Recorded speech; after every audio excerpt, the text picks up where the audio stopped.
अस्सलाम वालेकुम ख़वातीन और हज़रात, मैं हुसैन लियाकत। आज हमारे साथ मौजूद है आपकी दो जानी पहचानी शख्सियात अली और दाऊद। और अली और दाऊद आज आपको ABN डिजिटल पे, ओसाफ डिजिटल पे आपको नजर आएंगे। और आज हम बात करेंगे वर्ल्ड कप स्क्वाड के हवाले से, वर्ल्ड कप स्क्वाड क्या होगा। इसके अलावा उस्मान खान के हवाले से बात करेंगे कि उनका फ्यूचर क्या होने वाला है। मोहम्मद आमिर जो कि वापसी तो जिन्होंने की थी, लेकिन मोहम्मद आमिर जो कि आखिरी मैच में उनको रन्स पड़े हैं, तो अब अवाम जो उनके फैंस हैं वो ये खदशा कर रहे हैं कि शायद मोहम्मद आमिर के साथ पता नहीं क्या करेंगे, हम वर्ल्ड कप में लेके जाएंगे या नहीं जाएंगे। उसके हवाले से भी इनसाइट्स आपको बताएंगे। और फिर बाबर आजम के ऊपर भी बात करेंगे जो कि ओपनिंग को लेके बहुत ही ज़्यादा सीरियस हैं। टॉप के 4 नंबर वो चाहते हैं कि मेरी मर्जी से आएँ, वो खेलें भी ना, वो स्ट्राइक रेट भी उनका लो, मिडल ओवर्स में उनका जो एवरेज है वो भी लो हो, लेकिन उसके बावजूद भी पाकिस्तान जीते। सबसे पहले तो हम दोनों को खुशामदीद कहते हैं। और स्क्वाड जो है वो कल बड़े मज़े का अनाउंस किया है, तो आज हम फिर चाहते हैं कि जनाब दाऊद साहब की तरफ चलें। दाऊद साहब हमें बताइए क्या स्क्वाड होगा पाकिस्तान क्रिकेट टीम का। देखें, जो इतलात के मुताबिक सिलेक्शन कमेटी बैठी हुई है, आपको पता है कि वोटिंग हो रही है, जिसमें एक इस टाइम पहली बार ऐसा हुआ कि एक जो वोट है वो कप्तान बाबर आजम का भी है, एक जो गैरी क्रिस्टियन रिसेंटली अपॉइंटेड हुए हैं पाकिस्तान के हेड कोच उनका भी है, वहाब रियाज, मोहम्मद यूसुफ, अब्दुल रजाक, असद शफीक और इसके अलावा जो बिलाल हैं डाटा एनालिस्ट, इन सब के भी वोट शामिल है। इतलात के मुताबिक 14 रुकनी पाकिस्तान का जो स्क्वाड है वो फाइनलाइज है। सिर्फ एक नाम के ऊपर अभी ज़ैर बहस हो रही है, जिसमें बाबर आजम का कुछ और राय है, सिलेक्शन कमेटी की कुछ और राय है। इतलात के मुताबिक अगर मैं नामों की तरफ जाऊं तो सबसे पहले कप्तान बाबर आजम पाकिस्तान के इस T20 वर्ल्ड कप में कप्तान रहेंगे। साइम अयूब जगह बनाने में दोबारा से कामयाब रहे हैं। मोहम्मद रिजवान, उस्मान खान, फ़खर जमान, इफ्तिखार अहमद, शादाब खान, इमाद वसीम, शाहीन शाह आफरीदी, इसके बाद नसीम शाह, मोहम्मद आमिर वर्ल्ड कप में होंगे। हारिस रऊफ अभी अपना रिहैब कर रहे हैं, लेकिन पाकिस्तान के 15 रुकनी स्क्वाड में जगह बनाने में कामयाब रहे हैं। इब्रार अहमद और आजम खान जिनके ऊपर बहुत डाउट्स थे, लेकिन चूंकि पाकिस्तान थोड़ा सा इस T20 सीरीज में स्ट्राइक रेट के मसले से दो चार था, जिसके बाद सिलेक्शन कमेटी आजम खान को भी ऐसा स्ट्राइकर स्क्वाड में रखना चाहता है। एक जो 15वां स्लॉट है उसमें 3-4 लोग हैं जो लड़ रहे हैं, जिसकी स्लॉट में बाबर आजम उसामा मीर के हक में जाना चाहते हैं। कुछ लोग ये भी चाहते हैं कि एक फास्ट बॉलर अब्बास आफरीदी या फिर जमान खान में से किसी एक को रखा जाए, या फिर एक तरफ से एक आध सेलेक्टर इरफान खान न्याजी के ऊपर भी हैं, लेकिन वो भी अभी तक फिट नहीं है। इनमें से किसी एक का नाम रखा जा रहा है, लेकिन बकिया जो प्लेयर्स बचेंगे उनको ऑटोमेटिक जो आपकी रिजर्व कैटेगरी है उसमें डाल दिया जाएगा। कल आपके 30 आप कह लें कि खिलाड़ी हैं जिनकी US से एम्बेसी में गए थे, उनका वीजा भी पाकिस्तान क्रिकेट बोर्ड ने लगाया। इसके अलावा मोहसिन जो आपके नकवी चेयरमैन है, उन्होंने भी अपना वीजा लगवाया। वहाब रियाज, मोहम्मद यूसुफ वो भी हमरा मौजूद थे। काफी सारे आपके PCB के ऑफिशियल्स हैं जो US एम्बेसी गए थे और उन्होंने अपना वीजा अप्लाई कर दिया। और PCB ने 30 लड़कों का जो नाम है वो US एम्बेसी को दिया है, ताकि अगर कोई फिटनेस मसला हो जाए या कोई एक्स्ट्रा प्लेयर कोई इंजर्ड हो जाए, उसकी जगह एक्स्ट्रा कोई रिजर्व में डालना पड़े, तो PCB ने तो 30 लोग जो हैं वो भिजवा दिए गए हैं। सर जी ऐसे लग रहा है जिस तरह वहाब रियाज सिलेक्शन कमेटी बैठी हुई है, 3 मेंबर्स जो है वो बैठे हुए हैं। इन्होंने सारी बातें स्क्वाड जो लिख कर दिया था, हम दोनों ने साइन करके इनको दे दिया है, तो इन्होंने अब आप मीडिया वाले अगर कोई सवाल करना चाहते तो कर सकते हैं। खुल डुल के जो इन्होंने एक्चुअली ये काफी आप कह लें कि मुश्किलात के बाद ये 14 हम तक नाम पहुंचे हैं, इतनी आसानी से नहीं आए। ये 2-3 दिन का होमवर्क था, क्योंकि इस न्यूजीलैंड सीरीज के बाद इवन 1-2 नाम का आ रहा था। हमें पता है लाहौर से चले हैं, लाहौर से चल के यहाँ तक पहुंचे हैं, तो ये फिर बड़ी मुश्किल से आप कह लें कि नाम आया, लेकिन आप समझ लें कि वहाब रियाज ने ऐसे ही अनाउंस कर देने हैं। आज सर आपकी तरफ आता हूँ, मुझे ये बताइए कि उस्मान खान, आप भी रावलपिंडी में मौजूद थे, मीडिया बॉक्स में मौजूद थे, ठीक है आप यूट्यूबर भी हैं, लेकिन आप अब वो साफ़ी भी हैं जो कि मैच जाके कवर करते हैं। श्रीलंका भी आप गए। उस्मान खान उस तरह से हमें नज़र नहीं आए जिस तरह वो PSL में नज़र आ रहे थे। और क्या स्लॉट की तब्दीली होती है? क्या कोई कोचिंग स्टाफ कोई आपके दिमाग में ऐसी चीज़ डाल देता है? क्या वजह है कि उस्मान खान हमें इतने ज़्यादा जो है वो मतलब निक में नज़र नहीं आया जिस तरह वो PSL में नजर आया? होता ये है ना कि उस्मान खान ने बहुत बड़ा डिसीजन लिया। ये डिसीजन को छोटा मोटा डिसीजन नहीं था। दुबई की तरफ से वो खेल रहे थे, इनके पास बहुत सारी अपॉर्चुनिटीज थी। T10 वो वहां पर खेल रहे थे, इंटरनेशनल T20 लीग वो वहां पर खेल रहे थे, और आप कह लेंगे 6 मंथ जो है रह गए थे, उसके बाद उन्होंने as a Dubai local player खेलना था, जिसका साफ मतलब है कि उसके बाद उनको IPL का कॉन्ट्रैक्ट भी मिल जाता, जैसे पास में पाकिस्तानी खिलाड़ियों को मिलता रहा है जो डिफरेंट। इवन जो आपके अजहर महमूद हैं, कितना लंबा अर्सा उन्होंने जो है वो IPL खेली, क्योंकि वो पाकिस्तानी निजात थे, तो इतनी बड़ी चीजें उन्होंने छोड़ी। फिर उसके बाद दुबई ने क्या किया, दुबई ने उनके ऊपर जो है बैन लगाया कि भाई हम आपको बैन कर रहे हैं, जिसका प्रेशर था, चाहे आप कुछ भी कह लें, प्रेशर ऐड ऑन होता है। और फिर आपके पास आगे चलकर एक बात है ना कि आपके पास ऐसी मैनेजमेंट होनी चाहिए, वो चीजें आपके पास होनी चाहिए जो आपसे वो प्रेशर को उतार सकें, ना कि उस प्रेशर को यूज करके आपको मजीद प्रेशराइज किया जाए कि आप एक सीरीज में फेल हो गए तो आप बाहर हो जाएंगे, आपको रिप्लेस करने के लिए ये तैयार है वो तैयार है। तो मुझे लगता है कि उस्मान खान ने जो डिसीजन लिया है वो इतनी आसानी से उस्मान खान को डिसीजन जो है वो चल नहीं पाएगा कि पहले 5 T20s में ही वो चल जाए, थोड़ा टाइम देना पड़ेगा। और उन्होंने जिस टाइम पर ये डिसीजन लिया है, मुझे लगता है कि ये टाइम को ठीक टाइम नहीं है डिसीजन लेने का, कि वर्ल्ड कप सर के ऊपर खड़ा हुआ है, बहुत बड़ा प्रेशर होता है। लेकिन सर मैं आपको बताऊं ना अली साहब कि ये तो उनको बताया गया ना कि आपकी जो डिसीजन है इसको हम रिस्पेक्ट करते हैं, और ऊपर से ये भी उनको बताया गया यार कि वर्ल्ड कप तक हम आपको टाइम देंगे। मतलब उनके पास न्यूजीलैंड की सीरीज भी थी, उनके पास आयरलैंड की सीरीज भी थी, और उनके पास इंग्लैंड की सीरीज भी है, और उसके बाद वर्ल्ड कप भी है उनके पास। तो मतलब कि उनके पास ऑलमोस्ट 4 तो मेन इवेंट्स हैं। लेकिन टफ है सिचुएशन, टफ है। आप स्पेशली जब वर्ल्ड कप के बिल्कुल आप टाइम की ड्यूरेशन के अंदर आ जाते हैं, एज कंपेयर मैं ये कहना चाह रहा हूं कि जैसे वर्ल्ड कप आपका खत्म होगा ना, इसके बाद जो आपकी T20 सीरीज होती हैं उनकी कोई खास वैल्यू नहीं होती, क्योंकि आगे आने वाला आपके चैंपियन ट्रॉफी उसमें प्रेशर थोड़ा लेस हो जाता है एज कंपेयर वर्ल्ड कप के। आपके जहन में वर्ल्ड कप चल रहा होता है, मैं सिलेक्ट होऊंगा या नहीं सिलेक्ट होऊंगा। दुबई का आपका अलग जहन में चल रहा होगा कि भाई मैंने अभी रिसेंटली जो है वो दुबई को छोड़ा है, मेरा क्या बनेगा अगर मुझे यहां से ड्रॉप कर दिया गया, तो पाकिस्तान में तो दोबारा नंबर ही नहीं आता। हमने तो ऐसे ऐसे बेचारे खिलाड़ी देखेंगे T20 वर्ल्ड कप स्क्वाड में थे, उनको वो आगे यार के लास्ट टाइम पे बेचारे बीमार हो गए बाहर। यार अभी इरफान खान नियाजी को क्या हुआ है मुझे पता है, आपको पता है? इंजर्ड हो गया ना। नहीं क्या हुआ है, हुआ क्या है? कुछ भी नहीं, हल्का सा, सर कुछ भी नहीं है। मतलब कि उसकी प्रॉपर कोई प्रेस रिलीज भी नहीं आई ना, आप तमाम तर ग्रुप्स में है ना। वो तो आके बाबर आजम ने कहा कि वो रिजवान भी नहीं है, इरफान भी नहीं है, क्योंकि रिजवान की जगह हमने, क्योंकि देखे ना ये मैसेज है ना कि रिजवान बाहर बैठेंगे तो तब उस्मान तीसरे नंबर पे खेलेगा।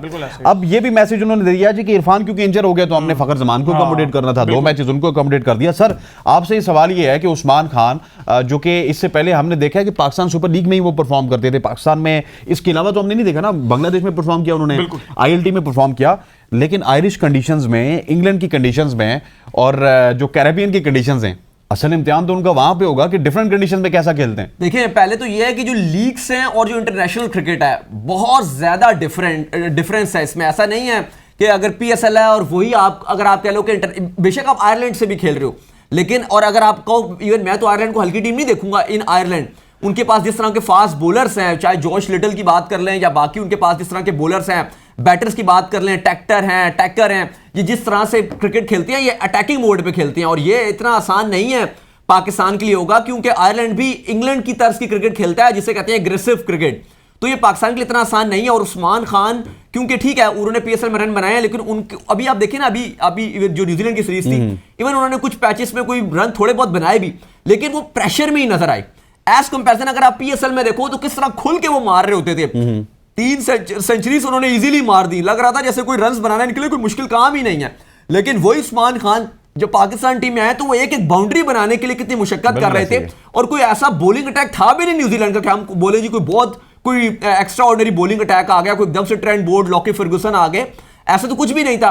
लेकिन बात यह है कि जो इंटरनेशनल क्रिकेट है और जो PSL है उसमें बहुत फर्क है। एक उसका रीजन ये भी है कि जो इंटरनेशनल क्रिकेट है अगर आपकी वहां पे परफॉर्मेंसेस ना हो तो एकदम से आपको आड़े हाथों लिया जाता है, चाहे वो सोशल मीडिया हो, चाहे वो मीडिया हो, या हर जगह। लेकिन अगर आप PSL में फेल भी हो रहे हैं तो, या कोई किसी लीग में फेल भी हो रहे हैं, वहां पे इतनी बात भी नहीं होगी और वो आपके ऊपर इतना प्रेशर भी नहीं बनता। तो मेरे ख्याल से उस्मान खान का जो ये टेस्ट है ये स्टार्ट से ही है, आप समझ लें कि उनको जो उन्होंने कर लिया, चाहे का दरिया है और बिल्कुल जो PSL वगैरह में कर दिया वो कर दिया, ये उनको अब नए सिरे से करना पड़ेगा साहब यहाँ पर। अच्छा आमिर साहब को रन लग गए जी, और बड़ा एक तशवीश पाई जाती है कि उन्होंने 3 ओवर्स में 40 रन दे दिए आखिरी ओवर में। तो खैर मैं समझता हूं कि न्यूजीलैंड थोड़ा सा जो है ना वो इनएक्सपीरियंस टीम थी, इस वजह से वो रन आउट हो गए। अगर इसी जगह पे डेरिल मिचेल होते ना, उनके साथ टीम सऊदी होते या फिर सेंटनर होते, उन्होंने आपको मैच मार के चला जाना था। वाइड बॉल पे आप खुद अंदाजा लगा लें कि वाइड बॉल होगी, आप सिंगल रन रेट, जिसका साफ पता चल रहा है कि आप मैच्योर नहीं है, इनएक्सपीरियंस है, आपकी बॉल तो नहीं जाया हुई ना, आपको एक रन भी मिल गया, आप अगले पे रोक के सिंगल ले।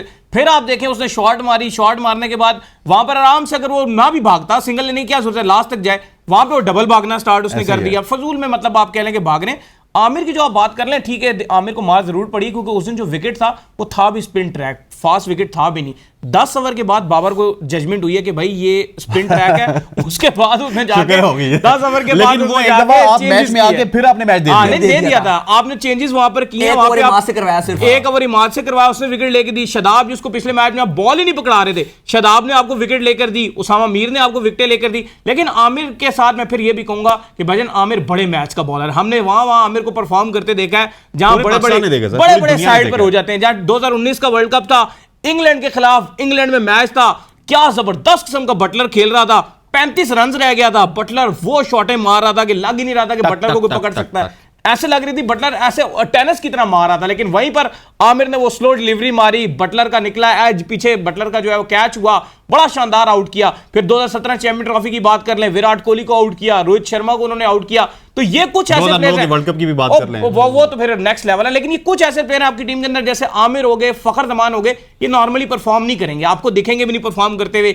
लोग दूसरे परफॉर्म करते रहेंगे। लेकिन जहां पर ये सब लोग हाथ खड़े करके साइड में खड़े हो जाते हैं ना, फिर फखर और आमिर कहते हैं भाई इधर आओ, हम बताते हैं आपको कि अब क्या करना है, वहां पे ये परफॉर्म करते हैं। अच्छा सर, अब आखिर थोड़ा सा वक्त हमारे पास रह गया आज के इस डिजिटल प्लेटफॉर्म पे, बाबर आजम के हवाले से, बाबर आजम की हमें बताइएगा कि बाबर आजम क्या कुछ जो है वो करना चाह रहे हैं। ओपनिंग में वो खुद करना चाह रहे हैं, रिजवान को भी करवाना चाह रहे हैं, उस्मान खान को वो चौथे नंबर पे खिलाना चाह रहे हैं। मतलब मकसद ये है कि हम परफॉर्म कर जाएं, बाकी जो है जो भी है बाढ़ में चला जाए। देखिए, बाबर आजम को अपनी गलतियों से सीखना पड़ेगा। अगर बाबर आजम अभी भी ना सीखे, बाबर आजम ऐसा लगेगा कि वो अपने पांव पे खुद कुल्हाड़ा मारेंगे। ठीक है, उन्होंने कप्तानी ले ली, इवन मैं इस हक में था कि एटलीस्ट बाबर आजम को अपने लिए 12 महीने चाहिए थे कि 12 महीने देते फिर वो कप्तानी लेते। देखिए, आप बैटिंग की बात करें, मैं इस पर आता हूं, लेकिन मैं पहले बॉलिंग पे भी आऊंगा। अब आप देखें ना, वो आमिर और शाहीन खेल रहे थे लास्ट मैच में, इन्होंने बॉलिंग क्या करवाई जी, शाहीन और साइम अयूब से बॉलिंग करवाई। अब आप देखें मोहम्मद इमाद को क्यों नहीं करवाया? इमाद को भी नहीं करवा रहे आप। पावर प्ले में आप इमाद को यूज कर सकते हो, आमिर को कर सकते हो, शाहीन को कर सकते हो, सारे नए बॉल के एक्सपर्ट हैं। लेकिन वहां पे वो आमिर को लेकर आए, 3-4 ओवर के बाद लेकर आए, उसके बाद आमिर को मार भी पड़ गई। अब आमिर की जो, जैसे अली बात करें स्पेशलिटी की, वो स्टार्टिंग के ओवर करते हैं, पहला ओवर ज्यादातर करते हैं। चलो शाहीन आपका ज्यादा अच्छा पहला ओवर कर रहा है, आप दूसरा ओवर दे दो। अब आप दूसरा ओवर भी नहीं दे रहे, तो फिर आप ज्यादती कर रहे हो। तो बाबर आजम का थोड़ा सा ये चीज समझ नहीं आती कि जब वो नसीम थे तो वो शाहीन नसीम के साथ कर रहे थे, फिर जब नसीम नहीं थे तो वो साइम और शाहीन के साथ कर रहे थे।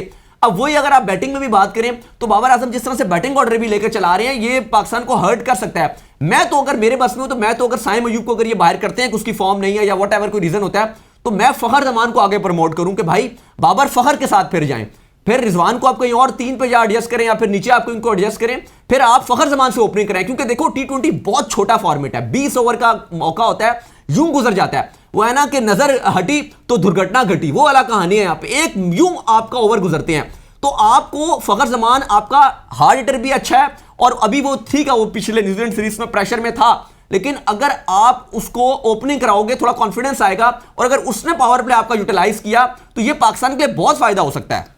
सर, बाबर आजम नहीं, देखें, बाबर आजम के हवाले से भजन बात यह है कि बाबर आजम अब दोबारा कप्तानी की दौड़ में आ गए, जो कि मुझे लगता है कि सबसे दौड़ में नहीं आए, बन गए हैं, वही ना, बन गए, एक ही बात है, दौड़ रहे हैं। सबसे पुअर तरीन डिसीजन जो था पाकिस्तान का वो यही था, बाबर आजम की कप्तानी वाला। क्योंकि हमने देखा बाबर आजम को कप्तानी से क्यों हटाया गया, ये रीजंस नहीं देखी गई ना।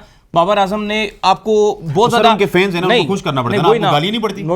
पड़ती है अक्सर, गालियां पड़ती हैं अक्सर, नहीं गालियां अक्सर देखो पड़ती है, लेकिन हम बाबर से ऐसा नहीं कि हम बाबर से कोई हेट करते हैं, बाबर से हमें मोहब्बत है। As a player Babar ODI का one of the best player है, पाकिस्तान का भी बेस्ट है, पाकिस्तान का टेस्ट का सबसे बेस्ट प्लेयर है, T20 में भी रन करता है। लेकिन क्या है, देखो बाबर आजम की कप्तानी में हमने जो है यहाँ पाकिस्तान के अंदर हमने ऑस्ट्रेलिया को भी टेस्ट सीरीज हरा दी, हमने इंग्लैंड को भी टेस्ट सीरीज हरा दी, हमने न्यूजीलैंड से भी टेस्ट सीरीज में पाकिस्तान में जीती है ना, बाबर आजम की कप्तानी में बड़ी जबरदस्त जीती हैं। एक सीरीज नहीं हम जीते हैं यहाँ पे टेस्ट, जो जितनी सीरीजें होती रही हैं। फिर बाबर आजम की कप्तानी में हम एशिया कप भी जीत गए, फिर हम बाबर आजम की कप्तानी में 2021 का वर्ल्ड कप भी जीत गए, फिर हम बाबर आजम की कप्तानी में 2023 का वर्ल्ड कप भी जीते, फिर हम 2022 का भी वर्ल्ड कप बाबर आजम की ही कप्तानी में जीते। इतनी जीते हमने बाबर आजम की कप्तानी में ली है कि हमसे समेटना मुश्किल हो गई थी, इसलिए दोबारा हम उनको कप्तान लाए हैं कि आप ये दोबारा फराइज सर अंजाम दे। भाई ना आप घर के अंदर कोई सीरीज जीत सकें, टेस्ट सीरीज, एक टेस्ट सीरीज आपने नहीं जीती घर के अंदर, WTC की पूरी साइकिल गुजर गई। हमने जीता है वेस्ट इंडीज, भाईजान WTC की पूरी साइकिल गुजर गई। जिम्बाब्वे से नहीं जीता हमने जी, वेस्ट इंडीज को नहीं मारा हमने घर पे, जिम्बाब्वे से भी हार गए थे, जिम्बाब्वे से भी हारे थे सीरीज यार, जिम्बाब्वे को हमने हराई है, वेस्ट इंडीज को हराई है, कैसी बात करते हैं? नहीं, होम पे सर हम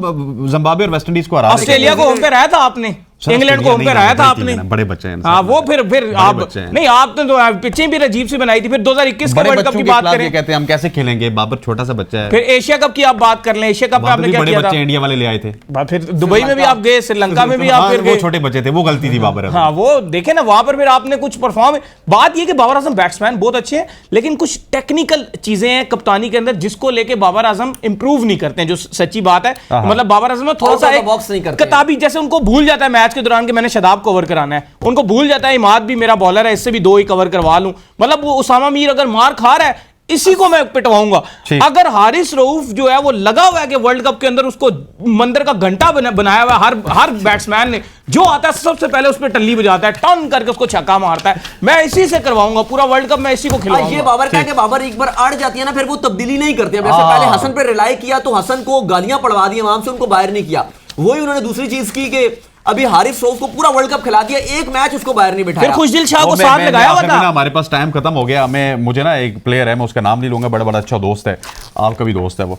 मुझे कहता है यार मैं अभी बांग्लादेश में ना बाबर आजम के साथ था, तो मैंने देखा है यार कि पाकिस्तान टीम में अगर आना है ना, बाबर के साथ सेटिंग अच्छी होनी चाहिए। तो मेरी सेटिंग अच्छी हो गई, लेकिन टीम में अभी भी वो नहीं आया। सर आपका बहुत बहुत शुक्रिया, thank you very much sir, thank you very much. ख़वातीन और हज़रात, उम्मीद करते हैं कि आज का ये जो सेगमेंट था आपको जरूर पसंद आया होगा। टीवी पे भी हमें देखिएगा और उसके बाद डिजिटल पे भी आपसे मुलाकात होगी। तब तक के लिए अल्लाह हाफ़िज़।